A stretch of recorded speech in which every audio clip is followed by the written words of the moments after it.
Hello everyone. तर आज आहे चॅलेंजचा दुसरा दिवस आणि मी काय चॅलेंज केले हे तुम्हाला डे 1च्या व्हिडिओमध्ये कळेलच. तर आज मला ही गोरेगाववरून ऑर्डर आली होती. 1 किलो केक ब्लूबेरी फ्लेवरमध्ये पाहिजे होता आणि कस्टमरने मला रेफरन्स पिक्चरही सेंड केला होता. त्यांनी जो पिक्चर सेंड केला सेम मी तसाच हा केक बनवून घेतला.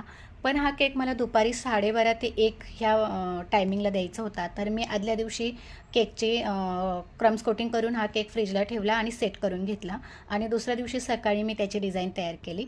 तर त्या केकवरती मला रिबन बो लावायचे होते. ब्लॅक कलरमध्ये मी रिबन घेतली आणि अंगठ्याच्या बाजूच्या बोटामध्ये आणि मधल्या बोटामध्ये ही रिबन मधोमध आपल्याला पकडायची आहे आणि एका साईडने अंगठ्याने टाईट पकडायची आणि दुसऱ्या साईड मधोमध गाठ मारून घ्यायची. एकदम छान रिबन बो तयार होतो. तुम्हाला मी अजून दुसरा एक रिबन बो दाखवला आहे. खूप इझी पद्धतीने हा रिबन बो तयार होतो आणि मी हा केक तयार करून दिला. ह्याचे वजन 1116 असे झाले आहे आणि म्हणजे 1 किलोपेक्षा जास्तच झाले. त्यानंतर मला रात्री 9 वाजता ब्राउनीची ऑर्डर आली आणि अंधेरीवरून ही ऑर्डर आली होती. त्यांना 11:30 वाजता ब्राउनी पाहिजे होती आणि केकी ब्राउनी 8 क्वांटिटीत पाहिजे होती. तर मी रात्री 10:15 वाजता ही ब्राउनी तयार केली आणि त्यांना 11 वाजता पाठवून दिली. केकचा आणि ब्राउनीचा फीडबॅक मी स्क्रीनवर दिलेला आहे. व्हिडिओमध्ये लास्टला तुम्हाला फीडबॅक बघायला मिळेल आणि तुम्हाला व्हिडिओ कसा वाटला हे कमेंट्स करून सांगा. बाय. Follow for more.